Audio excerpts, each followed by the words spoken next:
आप सभी का माई वे ऑनलाइन क्लासेस में स्वागत है।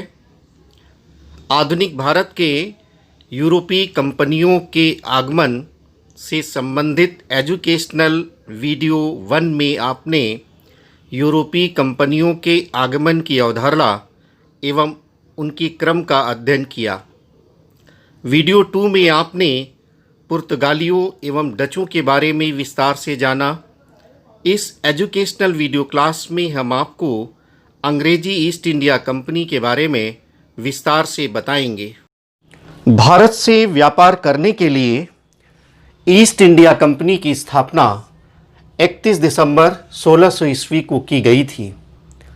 महारानी एलिजाबेथ ने एक रॉयल चार्टर के माध्यम से ये अनुमति दिया था कि ये कंपनी 15 वर्ष तक व्यापार कर सकती है, पूर्व से और ख़ास तौर से इंडिया से। चार्टर पत्र का मतलब ये होता है, रॉयल चार्टर का पत्र ये होता है कि एक प्रकार से आज्ञा पत्र।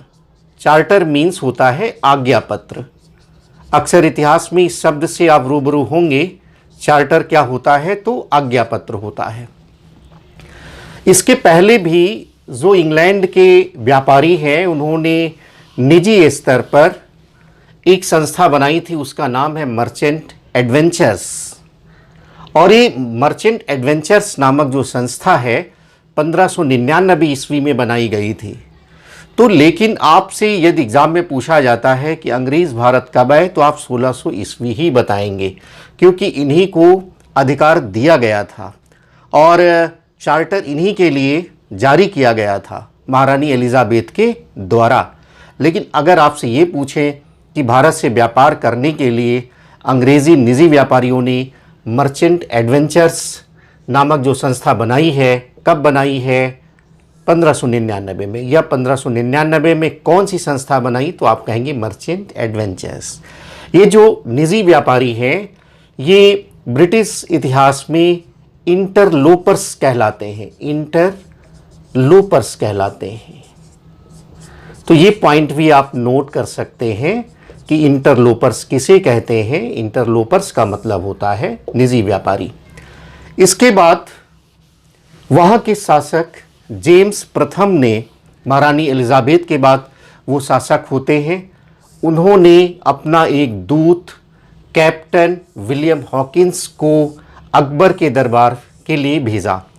उस समय भारत में मुग़ल शासक थे, मुग़ल साम्राज्य था और अकबर शासन कर रहा था। लेकिन जब ये दूत भारत पहुंचते हैं तो उस समय 1605 ईस्वी में अकबर की मृत्यु हो जाती है और 1607 ईस्वी में जब ये दरबार में पहुंचते हैं तो जहांगीर का शासन था। जहांगीर ने कैप्टन विलियम हॉकिंस का स्वागत किया और एक फरमान भी दिया। 400 जात का मनसब भी प्रदान किया स्वागत में। 400 जात का मनसब का मतलब होता है एक पद, एक प्रशासनिक पद। तो ये मनसब इन्होंने प्रदान किया। कैप्टन विलियम्स के बारे में एक प्रश्न और बनता है कि ये तुर्की भाषा के जानकार थे, इसलिए भेजा गया था। तुर्की भाषा के जानकार होने के कारण इन्हीं मुग़ल दरबार में भेजा गया था। तो ये भी प्रश्न बनते हैं। प्रश्न यहाँ से आते हैं कि जेम्स प्रथम ने किसे भेजा? कैप्टन विलियम हॉकिंस को। किसके दरबार में भेजा था जेम्स प्रथम ने? अकबर के दरबार में। लेकिन किसके दरबार में पहुँचे? जहांगीर के दरबार में। जहांगीर ने 400 का मनसब किसे प्रदान किया? तो कैप्टन विलियम हॉकिंस। और इस फरमान के बाद ही 1608 ईस्वी में सूरत में अंग्रेज़ों ने अपना पहला कारखाना खोला, 1608 ईस्वी में। और इसके बाद 1611 ईस्वी में मछलीपट्टनम में इन्होंने अपना कारखाना खोला, जो कि दक्षिण भारत का पहला कारखाना है। दक्षिण भारत का पहला कारखाना 1611 ईस्वी में मछलीपट्टनम में। इसके बाद दक्षिण भारत में 1626 ईस्वी में आराम गांव में भी एक कारखाना अंग्रेज़ों ने खोला। आप चाहें तो इसको लिख सकते हैं कि दक्षिण भारत में दूसरा कारखाना आराम गांव में। इसके बाद जेम्स प्रथम ने, इंग्लैंड के राजा ने 1615 ईस्वी में सर टॉमस रो को अपना दूत बनाकर भेजा और सर टॉमस रो को जहांगीर से और खुर्रम से, जो बाद में शाहजहां के नाम से जाने जाते हैं, 2 फरमान प्राप्त होते हैं। और इन फरमानों से ये लाभ हुआ अंग्रेज़ों को कि उन्हें सभी मुगल क्षेत्रों में कारखाना खोलने का अधिकार मिल जाता है। अंग्रेज़ों के संदर्भ में और जो महत्वपूर्ण बात है कि इन्होंने 1632 ईस्वी में गोलकुंडा के शासक से स्वर्लिम फरमान प्राप्त किया। आपसे पूछा जाता है कि स्वर्लिम फरमान किसे मिला, तो अंग्रेज़ों को, न डचों को, न फ्रांसीसियों को, न पुर्तगालियों को। स्वर्लिम फरमान किस राजा ने दिया? गोलकुंडा के राजा ने दिया। कब दिया? 1632 ईस्वी में दिया। इससे फ़ायदा क्या हुआ? इससे फ़ायदा ये हुआ, जैसे यदि आप भारत के मानचित्र में देखेंगे तो कुछ इस प्रकार की स्थिति होगी। तो जो बंदरगाह हैं पूर्वी तट के, वहाँ से व्यापार करने की अनुमति मिल जाती है अंग्रेज़ों को। तो ये एक बहुत बड़ा लाभ होता है। 1639 ईस्वी में मद्रास के स्थानीय राजा से, स्थानीय शासकों से एक पट्टे पर ज़मीन ले लिया, मद्रास की ज़मीन पट्टे पर ले लिया, और यहाँ पर अंग्रेज़ों ने एक अपना किला बनाया। ये किला कहलाता है फोर्ट सेंट जॉर्ज। तो ये जो मद्रास का क्षेत्र है, यहाँ पर इन्होंने किला बनाया और अपनी स्थिति को मजबूत किया। आपसे पूछा जाता है फोर्ट सेंट जॉर्ज कहाँ है, तो मद्रास में है। 1639 ईस्वी में यहाँ पर ये डेवलपमेंट होता है। तो यहाँ से आप देखिए कि सूरत में इन्होंने अपनी पहला कारखाना खोला, मछलीपट्टनम में खोला, गोलकुंडा से फरमान प्राप्त किया, मद्रास में किला बनाया। तो इस तरह से ये मद्रास के इलाके में अपनी प्रभावी स्थिति दक्षिण भारत में मजबूत कर लेते हैं और इधर अपनी उपस्थिति बनाए रखते हैं पश्चिमी तट में। इसके बाद 1651 ईस्वी में बंगाल के गवर्नर सुजा, जो शाहजहां के पुत्र थे, उनसे भी एक फरमान प्राप्त करते हैं जो निशान नाम से जाना जाता है। और इस फरमान के अनुसार अंग्रेज़ों को 3000 रुपये प्रति वर्ष शुल्क के रूप में देना था और इसके बदले में उन्हें व्यापारिक एकाधिकार प्राप्त हुए। इसी के बाद अंग्रेज़ों ने हुगली में अपना कार्य शुरू किया, अपना कारखाना खोला और धीरे धीरे फिर पटना में, कासिम बाज़ार में इन्होंने अपने कारखाने खोले। तो अब अंग्रेज़ों की स्थिति बंगाल क्षेत्र में भी हो जाती है। इसके बाद एक महत्वपूर्ण स्थिति तब बनती है जब 1661 ईस्वी में इंग्लैंड के राजकुमार चार्ल्स द्वितीय की शादी होती है पुर्तगाली राजकुमारी कैथरीन ऑफ ब्रगंजा से। कैथरीन ऑफ ब्रगंजा से शादी हुई। तो जैसे राजाओं में एक परंपरा होती थी कि जब भी शादी होती थी तो अपने कुछ क्षेत्र दान में दे देते थे विवाह में, जिसको हम यहाँ इंडिया में दहेज कहते हैं। तो वो बम्बई का इन्होंने जो द्वीप है वो पुर्तगालियों ने अंग्रेज़ों को दे दिया, इंग्लैंड के राजा को दे दिया, जिसे बाद में इंग्लैंड के राजा ने ईस्ट इंडिया कंपनी को किराए पर दे दिया और उस समय 10 पाउंड किराया रखा गया था, किराए पर दे दिया। अब यहाँ पर ईस्ट इंडिया कंपनी ने बाद में इसी मुंबई को 1668 ईस्वी में अपना मुख्यालय बना लिया। तो अगर आप इस तरह से देखेंगे तो ये मुंबई का क्षेत्र, ये मद्रास का क्षेत्र, ये बंगाल का क्षेत्र, तीनों जगह ये प्रभावी स्थिति में हो जाते हैं। ये आपका मुंबई का इलाका, मद्रास का इलाका, बंगाल के इलाके में भी धीरे धीरे इन्होंने अपनी स्थिति सुदृढ़ की। कुछ पॉइंट यहाँ इस संदर्भ में देखिए। 1690 ईस्वी में जॉब चौरनाक ने सूतानाटी में एक कारखाना खोला।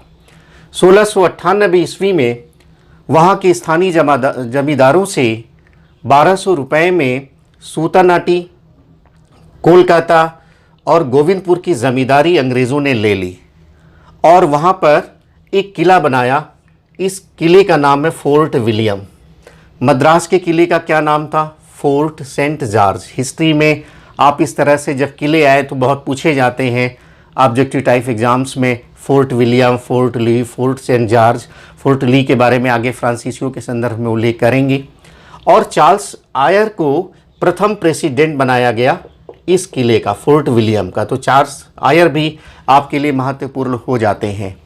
और ये सूतानाटी, कोलकाता, गोविंदपुर ही ये जो बसाया गया, यही बाद में कलकत्ता के नाम से जाना गया है। और चूंकि पूर्व का नाम कोलकाता था तो इसी के आधार पर कलकत्ता का नाम बदल करके कोलकाता वर्तमान में कर दिया गया। तो ये भी बहुत महत्वपूर्ण बिंदु है।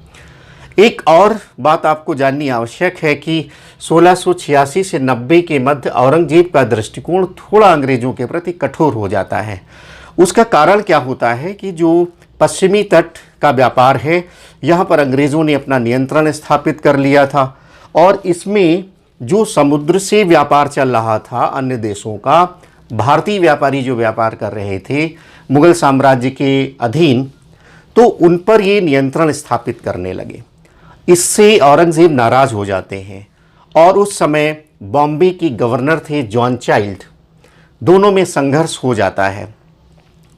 मुगल सेना अंग्रेज़ों को परास्त करती है, लेकिन बाद में समझौता हो जाता है दोनों पक्षों के मध्य। तो ये पक्ष भी, ये पॉइंट भी आप देखेंगे। इसके बाद 1700 ईस्वी में बंगाल को मद्रास से स्वतंत्र प्रेसिडेंसी के रूप में बना दिया जाता है। आगे आप इतिहास का जब अध्ययन करेंगे तो 3 प्रेसिडेंसी आपको मिलेंगी, एक बॉम्बे प्रेसिडेंसी, मद्रास प्रेसिडेंसी और ये बंगाल प्रेसिडेंसी। और जो महत्वपूर्ण प्रकार के तथ्य हैं, 1714 से लेकर के 17 ईस्वी के मध्य जॉन सरमन के नेतृत्व में एक प्रतिनिधि मंडल मुगल दरबार में जाता है। अब पहले कौन गया था? यदि आप सीक्वेंस को जोड़ें तो आप कैप्टन विलियम हॉकिंस थे, फिर कौन था? सर थॉमस रो थे, फिर कौन था? जॉन सरमन थे। तो तीनों का क्रम, कभी कभी दूतों के संदर्भ में इस प्रकार के प्रश्न आ जाते हैं, तीनों बिंदुओं को आप जोड़ेंगे। और 1717 ईस्वी में मुगल सम्राट फर्रुखसियर से एक फरमान प्राप्त होता है और इसमें तमाम प्रकार की सुविधाएं अंग्रेज़ों को प्राप्त होती हैं। जैसे बंगाल, बिहार, उड़ीसा से व्यापार की सुविधाएं प्राप्त होती हैं, जैसे बंगाल का जो जहां सिक्के ढाले जाते हैं, मुद्रण होता है सिक्कों का, उसके उपयोग का अधिकार दे दिया गया और वहाँ स्थानीय स्तर पर वो कुछ गांव खरीद सकते थे, उसकी ज़मींदारी ले सकते थे। इस प्रकार की सुविधाएं प्रदान की गई। तो इस प्रकार से आपने देखा कि 1600 ईस्वी में ईस्ट इंडिया कंपनी की स्थापना होती है भारत से व्यापार करने के लिए, और धीरे धीरे अंग्रेज़ों ने स्थानीय राजाओं से, सम्राटों से सुविधाएं लिया, उनसे अधिकार प्राप्त किया और भारत में 3 प्रेसिडेंसी अपने बना लिए। अब अंग्रेज़ों ने 2 काम किया। पहला काम तो इन्होंने ये किया कि जो विदेशी कंपनियां यहाँ पर थी उनको अपनी प्रतिस्पर्धा से बाहर किया, इस देश की प्रतिस्पर्धा से बाहर किया। आपने पढ़ा है कि डच को 1759 ईस्वी में बेडारा के युद्ध में हराया, तो डच पूरी तरह से भारत से निष्कासित हो जाते हैं। आगे आप अध्ययन करेंगे कि 1760 ईस्वी में वांडीवास के युद्ध में अंग्रेज़ों ने फ्रांसीसियों को हराया, तो इस तरह से फ्रांसीसी भी बाहर हो जाते हैं भारत से। और अंग्रेज़ों ने जब ब्रिटिश कंपनियों पर अपना प्रभुत्व स्थापित कर लिया तो यहाँ इनके अंदर महत्वाकांक्षा पैदा होती है कि भारत में राजनीतिक प्रभुत्व स्थापित करने की। इस संदर्भ में आगे आप पढ़ेंगे कि किस तरह से इन्होंने फ्रांसीसियों से संघर्ष के संदर्भ में कर्नाटक युद्ध किए, आंग्ल मैसूर युद्ध हुई, आंग्ल मराठा युद्ध हुई, आंग्ल सिख युद्ध हुई, और उसके बाद बंगाल में किस तरह से प्लासी युद्ध, बक्सर युद्ध, और अंग्रेज़ों ने धीरे धीरे अपना प्रभुत्व भारत में स्थापित कर लिया। तो ये यूरोपीय कंपनियों के आगमन के संदर्भ में जो अंग्रेज़ों का आगमन हुआ उसके बारे में एक महत्वपूर्ण प्रकार के बिंदु थे। आगे की क्लास में हम लोग जो यहाँ फ्रांसीसी आए हैं, डेनिश, स्वीडिश के बारे में 2-2, 3-3 फैक्ट हैं, उनको हम जानेंगे।